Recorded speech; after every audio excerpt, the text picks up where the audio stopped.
London में बहुत सारे वैज्ञानिकों के बीच में एक भारतीय वैज्ञानिक इस चीज को सिद्ध करना चाहता था कि धातुओं में भी प्राण होते हैं। इसके लिए उसने आयरन की रोड ली, उसे तार से लपेटा और तार के लास्ट में एक निब लगाई, उसे ग्राफ पे लटका दिया। अब प्लान ये था कि उसके ऊपर वो एसिड गिराएंगे जिससे धातु थर-थर कांपेगा और वो ग्राफ में दिखेगा। अब जो बोतल उन्हें पकड़ाई गई थी, जैसे ही उन्होंने वो बोतल उड़ेली, धातु पे कोई फर्क ही नहीं पड़ा। सारे वैज्ञानिक हंसने लगे कि ये पॉसिबल थोड़ी है, धातु में प्राण कहां होते हैं। तो उसके बाद उन्होंने वो बोतल उठाई और वो गट-गट करके पी गए, क्योंकि उन्हें पता था कि किसी ने धोखे से एसिड को बदल दिया गया है। बाद में पियोन ने माफी मांगी और उन्हें ओरिजिनल एसिड की बोतल दी गई और बाद में उन्होंने वो एसिड धातु पे गिराया और वो सारा प्रभाव ग्राफ पे दिखा और ये सिद्ध हो गया कि धातु में भी प्राण होता है। जी हां, मैं बात कर रहा हूं जगदीश चंद्र बसु की और ये बात है 1911 की। बात अजीब है लेकिन सच है। एक बार विवेकानंद बनारस में एक मंदिर से बाहर आ रहे थे, तो बाहर बैठे कुछ बंदरों ने विवेकानंद को चारों तरफ से घेर लिया, जिससे विवेकानंद थोड़े घबरा गए और भागना शुरू कर दिया। तो जब वो भाग रहे थे तो बंदर उनके पीछे और पड़ गए, वो और भागने लगे, बंदर और पीछे भागने लगे। ये सब दृश्य एक मोंक बाहर खड़ा हुआ देख रहा था। उन्होंने विवेकानंद को कहा, रुक जाओ और इन बंदरों का सामना करो। तो जैसे ही उस मोंक की बात सुनी, विवेकानंद वहीं रुक गए, पलटे और उन बंदरों का सामना करना शुरू कर दिया। जैसे ही उन्होंने उसका सामना किया तो बंदर धूम दबा के भाग गए। यहां पर विवेकानंद ने अपनी जिंदगी का सबसे बड़ा लेसन सीखा। उन्होंने ये सीखा कि जिंदगी में कभी विपत्तियां आए तो भागो मत, पलट के उनका सामना करो, तभी जिंदगी में आप परिपक्व हो पाओगे।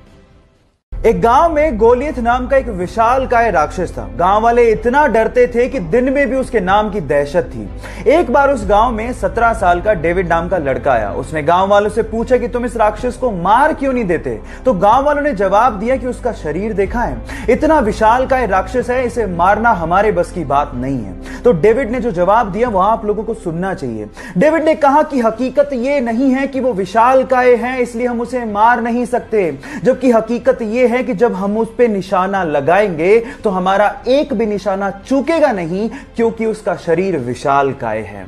ये सब आपके नजरिए पे डिपेंड करता है। अगर प्रॉब्लम को लेके आपका नजरिया ये है कि ये काम मुझसे नहीं होगा तो आप जिंदगी में कुछ नहीं कर सकते। लेकिन अगर आपका नजरिया ये है कि ऐसा क्या काम है जो मैं नहीं कर सकता, तो आप जिंदगी में कभी पीछे मुड़ के देखोगे नहीं। क्या आप मुझे पेन बेच सकते हो?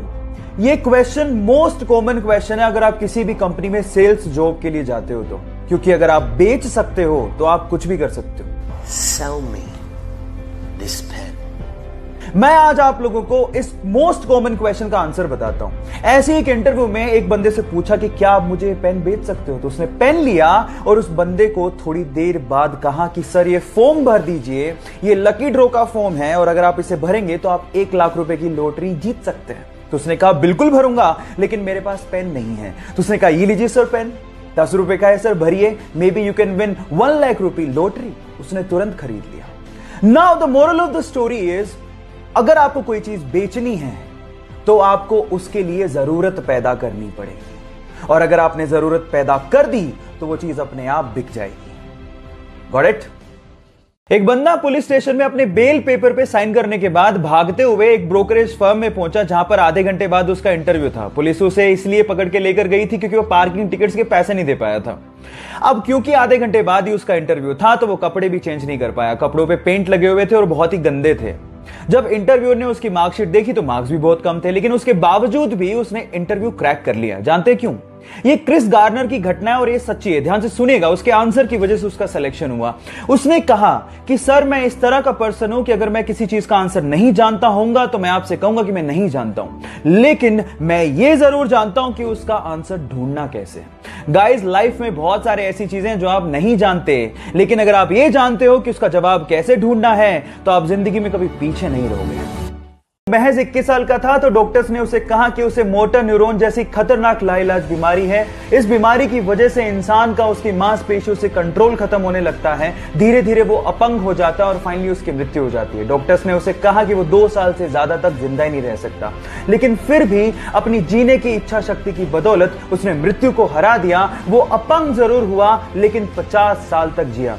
इस बीमारी की वजह से उसके हाथ पैर कुछ भी काम नहीं करते थे, लेकिन उसका दिमाग अभी भी जिंदा था और अपने स्पीच सिंथेसाइजर के थ्रू उसने बहुत सारी बुक्स लिखी, जिसमें से एक बुक थी the brief history of time, और उसने रिकॉर्ड्स की झड़ी लगा दी। पूरी दुनिया में 1 करोड़ से ज्यादा प्रतियां बिकी। Yes, I am talking about Stephen Hawkings, जिनका कहना है कि लाइफ में बहुत सारी कठिनाइयां होंगी, लेकिन फिर भी आप कुछ ना कुछ कर सकते हो और सफल हो सकते हो। जब अब्राहम लिंकन अमेरिका के राष्ट्रपति बने तो उन्होंने अपने कैबिनेट में एक ऐसे व्यक्ति को रक्षा मंत्री बना लिया जो हमेशा उनकी निंदा किया करता था। अब लोगों ने सवाल पूछा कि ऐसे व्यक्ति को जो हमेशा आपकी आलोचना करता है, इतना बड़ा पद देने का क्या लाभ? तो अब्राहम लिंकन ने जो जवाब दिया वो आप लोगों को सुनना चाहिए।